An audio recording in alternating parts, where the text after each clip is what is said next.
What if Raditz never came to planet Earth in Dragon Ball Z?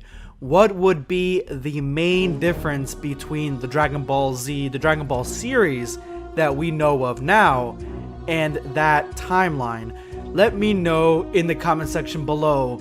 Let's get into this Dragon Ball multiverse style.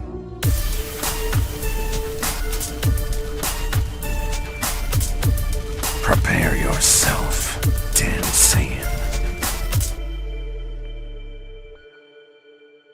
We are finally here. We have made it to 190,000 subscribers. 190,000 souls have joined the Black Squad. You guys are what makes this channel happen. You guys are what pushes me forward every single day. And now we only have 10,000 more souls left until we complete the 200k mortal plan. So I implore you, if you are brand new, hit that subscribe button, and if you are a supporter, make sure to come watch the video to the very end and hit that like button. Thank you guys so much for all your support. These are today's hashtag end of video squad winners. If you would like to join them, make sure to watch till the end of this video. Drop your comment with the hashtag end of video squad for a chance to be featured in my next video. During the end of Dragon Ball, Piccolo is the real antagonist to the series, following in the footsteps of Demon King Piccolo. And when Dragon Ball Z first begins, that seems to be the direction that the show is originally going to be going, because we see Piccolo out there training, trying to gain enough strength and power, that way he can take revenge on Goku for killing his father.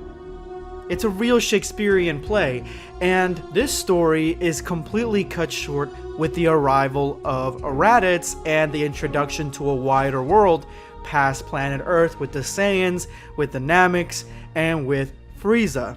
But if you go back to the very beginning of Dragon Ball Z and you see the way that Piccolo acts towards Goku and Gohan and the rest of the Z fighters, it's a little bit stark. For those of you guys who haven't seen the beginning of Dragon Ball Z in a while, Dragon Ball Z Kakarot actually shows us some of that as a refresher.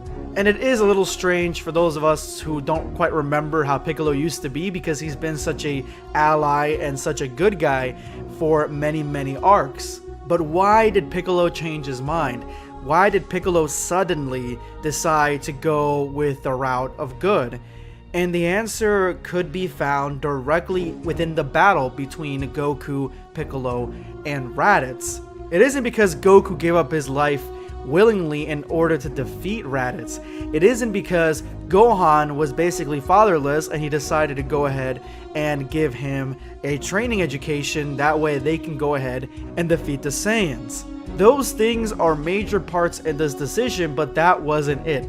The reason that Piccolo ended up changing sides, at least in my humble opinion, is because he already accomplished his goal in the beginning of Dragon Ball Z, and that just shows the brilliance of this character arc writing that Akira Toriyama can do, because at the end of Dragon Ball and the beginning of Dragon Ball Z, Piccolo's only defining feature, the only thing he wanted to do, was kill Goku. And at the end of the Raditz arc, we finally get that. Piccolo ends up killing Goku in order to kill Raditz. And with Piccolo's goal being done, he basically is lost. He's got nothing else to do besides wait for Goku to come back. That way they can face the Saiyan threat together. And in the meanwhile, he ends up taking Gohan to train him. So that pivotal moment is what changes Piccolo, in my opinion. But what if that moment didn't happen? What if those circumstances played out differently, with no Raditz coming to planet Earth and only Goku and Gohan and Piccolo with the rest of the Z fighters on planet Earth with a brand new Demon King Piccolo arc? This is what I think would happen. At the end of Piccolo's training, Piccolo would have gained the powers that his father had to create multiple suns, having his own version of immortality. He would gain all these abilities that his father possessed through his training and focusing more on the evil nature within him.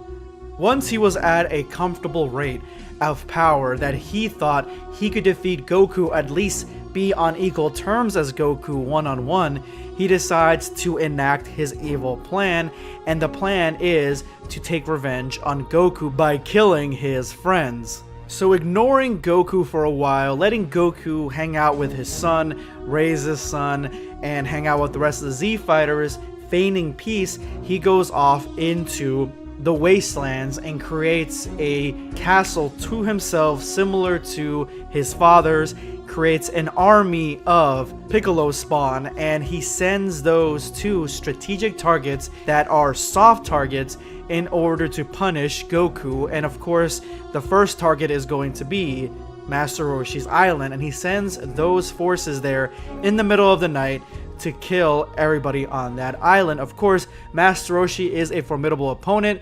In this preemptive attack, Master Roshi could hypothetically take on and destroy these beings because he sensed them coming, or if he does not sense them coming, they end up killing him and assassinating him in his sleep. Either way, they could literally just blow up the island, and that is it. Other important targets that Piccolo would attack is Capsule Corporation. He would attack where Tien and Yamcha and a bunch of Goku allies are, while they don't expect it. Goku obviously at this point would understand that there is someone attacking his family and friends, and he decides to act. So with the descriptions being extremely heavy with the fact that these could be Demon King Piccolo spawns, Goku ends up searching for the new Demon King Piccolo and attacking him. Of course, he's got to get through an army of his children before the new Demon King Piccolo comes up to fight him. Now, this battle would be extremely climactic. It would be at the base of Piccolo's castle in front of his legions of Piccolo soldiers, and he would be facing off against Goku. Of course, their power levels are stronger than Dragon Ball, but not really by much. They have been training. Piccolo has more techniques, but they aren't anywhere near Raditz level at all, but they are having the battle of their lives. And that's when Piccolo thinks that he gives Goku the coup de grace, and he decides that he's going to show him what Piccolo's revenge actually looks like. And at this point, Piccolo's full dark side. He is full on dark side. And so one of Piccolo's soldiers brings a dead Chi-Chi right to Goku's feet. And while Goku and Piccolo were busy fighting at the base of the castle, Piccolo's soldiers went to Goku's home trying to take out Chi-Chi and Gohan. And in this version of the story, I would like Gohan to be alive to survive this, because I kind of want to see a dynamic between Gohan and Piccolo kind of form, the evil version of Piccolo. So he survives, he runs away, Chi-Chi throws herself in front of these soldiers, that way Gohan can escape, and then Chi-Chi pays for it with her life. Piccolo makes a huge, tremendous, calculated error as to how this is going to play out, and he thinks that he's going to be completely demoralizing Goku, and he's going to shatter Goku's resolve, and that is going to be the end of him. He wants to see Goku lose hope in his eyes, and that is where he's going to get his revenge, and then eventually, right then and there, he is going to kill Goku. But the opposite ends up happening. Goku ends up feeling all these feelings that he's never felt before, and he is completely distressed, distraught, and in a flash of light, he transforms into a Super Saiyan. And once he transforms into a Super Saiyan, it's basically game over for Piccolo. Piccolo either dies at Super Saiyan Goku's feet, or more than likely, he ends up beating down Demon King Piccolo, destroying the whole area with the surrounding troops and the castle and all of Piccolo's sons, kills all of them, and that is the end of this arc. Because whether you like it or not, in Dragon Ball Z, Goku is a Saiyan. So for him to be pushed to a Super Saiyan transformation is highly likely at some point in Dragon Ball Z. After this, there are many ways you can go about it. You can have Gohan be trained by Goku to transform to Super Saiyan much earlier. You can have Piccolo survive this encounter and be imprisoned somehow in like a Mafuba or a Dead Zone sort of way. Hell, Piccolo could survive, escape, and go to Kami, trying to get Kami to fuse with him, because Kami feels the evil and anger and just is completely shook by the Super Saiyan power on its own and realizes that Goku could snap and kill the entire planet, destroy the entire planet, similar to the things that Goku had said when he first transformed, where he could barely control his rage. And so Kami voluntarily fuses with Piccolo. That way they can have an edge over a more powerful and unstable Goku. But ultimately, what I think that would happen once they transformed back into the nameless Namekian, Piccolo obviously would be a lot stronger than Super Saiyan Goku, but he wouldn't be evil Demon King Piccolo anymore. The extremely good part of Kami would overcome the Demon Piccolo part, and they would go back to neutral, and that would make the nameless Namekian more of a neutral character, more of a good guy. But there are many ways that this could happen. Let me know which story you would like to tell in the comment section below. If you made it to this point in the video, you are now part of the hashtag End of Video Squad. Thank you guys so much for all your support. Make sure to drop that comment with that hashtag for a chance to be featured in my next video. Today I'm going to be responding to Genesis Alchemia. I'm often thinking to myself, just when I've encountered the best Blackscape has to offer, my thoughts are soon eaten. I do not know how to put it in words how important your channel is to the Dragon Ball fandom, but your mark is one that has touched us all.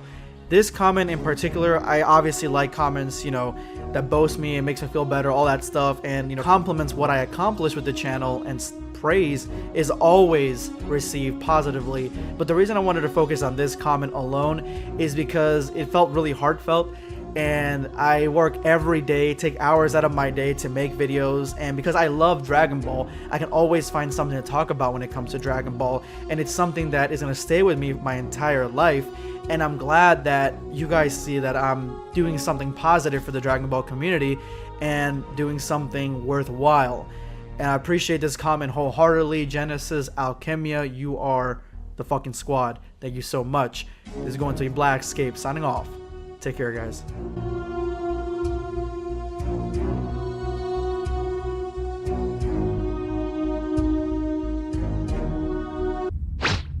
Subscribe for more content.